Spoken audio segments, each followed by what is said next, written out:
Olá, caros alunos, vou dar início a mais um encontro com a história. Então, a gente está entrando agora no tema 1 da segunda unidade, né, na unidade 2, onde a gente vai ver um pouco sobre a origem da vida e dos seres humanos.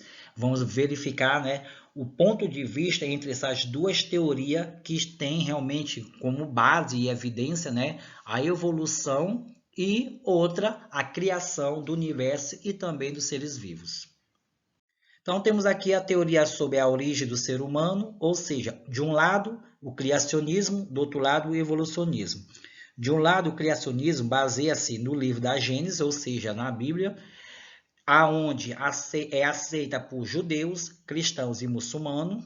Segundo ela, há um único Deus que criou tudo que existe no mundo, o céu, a terra, a luz, as plantas, os animais, os seres humanos e etc.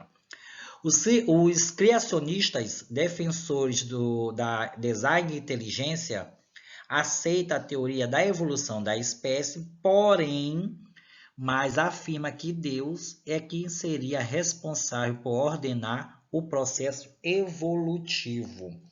Então, a partir daí, né, essa primeira teoria que estou falando para vocês, que é a teoria do criacionismo, né, que baseia realmente as suas evidências sobre a questão do criador maior, que seria Deus. E já no evolucionismo, já parte, né, pela análise científica de evidências materiais, como fósseis de plantas e de animais. Então, os evolucionistas, né, porém, procuram responder às questões sobre a origem da vida, né, examinando evidências materiais, como acabei de falar para vocês, como os fósseis das plantas e dos animais, né? Também nos territórios onde, né, for mais encontrado essas outras evidências, depois de fazer um estudo minucioso dessas evidências, os cientistas chegam realmente a algumas conclusões e elaboram suas teorias para explicar a origem da vida na Terra.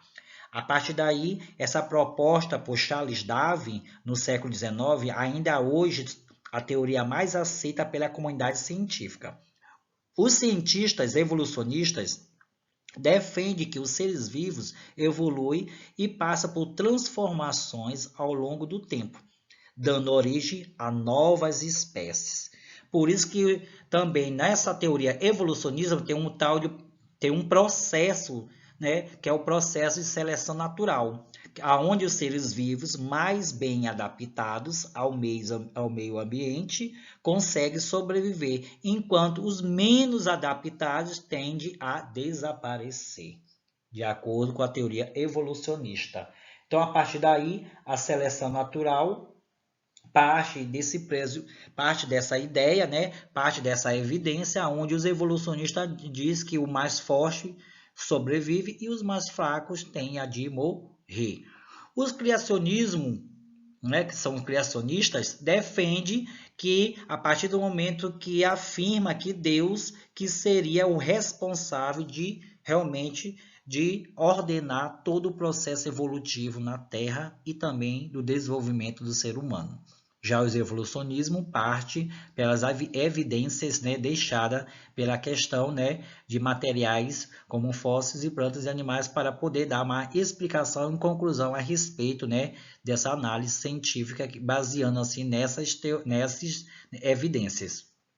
Então temos duas teorias, criacionismo e evolucionismo. Uma que parte pela questão realmente aonde os defensores diz que afirma que Deus que criou todo realmente e ordena todo o processo evolutivo, e outro que é o evolucionismo, né, de acordo com a proposta de Charles Darwin, né, que também está no processo de seleção natural, que é parte para uma análise científica de evidências materiais. Seguindo essa etapa, vamos ver, né, a questão desse processo natural de acordo com o evolucionismo. Então, o processo de seleção natural, gente, é isso aí. Aí tem um exemplo bem peculiar para a gente entender, né, o que ele quis dizer, né, com a adaptação do mais forte e o menos realmente adaptados, ou seja, o mais fraco. Imagine um paciente que apresenta pneumonia, transmitida por bactérias. ele toma seu medicamento por menos tempo que o recomendado pelo médico. Então, a partir daí, as bactérias comuns possuem resistência baixa e são logo eliminadas pelos remédios. E a partir de ser eliminado pelo remédio, vão desaparecer do organismo e acaba a infecção. Já as bactérias resistentes, possuem resistência alta e sobrevivem ao remédio.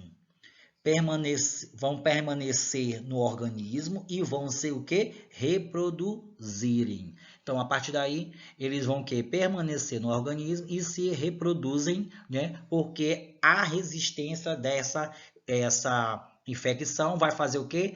Evoluir outra bactéria, mas com características idênticas. E a partir desse momento vai aumentando a infecção.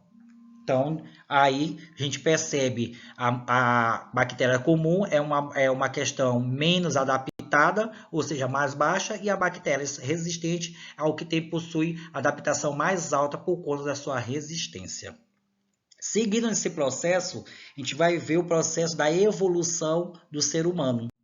Então, a partir daí, esse processo evolutivo do ser humano parte bem dos hominídeos. Os hominídeos, que tem nesse processo evolutivo, parte desse primeiro processo que são os primatas, que é um grupo de mamíferos que vivia na África há cerca de 70 milhões de anos. A partir dessa evolução do primata seguiu os hominídeos. Esses hominídeos, primeiro seres semelhantes ao homem moderno, aonde temos duas etapas. A primeira, o Australopithecus, gênero do mais antigo hominídeo, de cerca de 3 milhões de anos atrás, andavam eretos sobre os dois pés e conseguiam manusear instrumentos. Saindo daí, temos o Homo, O gênero Homo surgiu em cerca de 2,5 milhões de anos, incluindo diferentes espécies. Então, teve uma subdivisão desse Homo. A partir daí, nessa subdivisão, temos o habilis, o Homo erectus, o Homo neanderthalensis e o Homo sapiens, que seria o ser humano moderno, que é a última etapa nossa evolutiva. Então, a gente vai ver um pouco sobre essa classificação do Homo. Então, o surgimento das espécies do gênero Homo partiu dessa divisão. 2,5 milhões de anos atrás, o Homo habilis é a primeira espécie capaz de fabricar artefatos simples de pedra, surgiu no leste da África. Partindo assim, tivemos a segunda evolução do Homo, que é o Homo erectus, que surgiu 1,5 milhão de anos atrás. Do gênero Homo saiu da África e fazia o tecido de pedra lascada e também caçava. Também temos seguindo essa subdivisão, temos o Homo neanderthalensis. O Homo neanderthalensis, mais semelhante ao homem moderno, era caçador e fazia rituais de sepultamentos.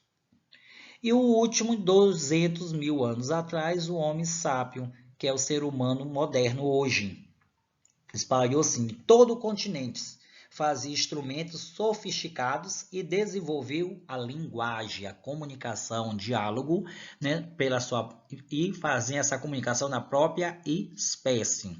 Então, estamos aí, vimos a subdivisão do gênero Homo, que foi realmente esse processo da evolução do homem depois, que ele passou pelo processo do Australopiteco, que foi o primeiro processo do homem mais antigo, que semelhança do homem. Então, nesse processo também, gente, interessante citar que em 1974, na Etiópia, descobriram o esqueleto feminino de um Australopiteco, de um Australopiteco quase completo, que de 3,2 milhões de anos. O esqueleto foi batizado com o nome de Lucy, porque no momento da descoberta, os arqueólogos, né, estavam ouvindo a canção dos Beatles, que chamava Lucy. Nessa canção dos Beatles, como chamava Lucy, estava ouvindo, batizou o nome do esqueleto feminino como Lucy. Seguindo também, em 2010, foi também descoberto também na Etiópia outro esqueleto de 400 mil anos, mais velho que o da Lucy, mas da mesma espécie. Certo, gente? Então, a partir daí, isso foi o tema 1 da unidade 12, falando sobre a questão da origem e também da vida e do ser humano. Então, bons estudos, até a próxima.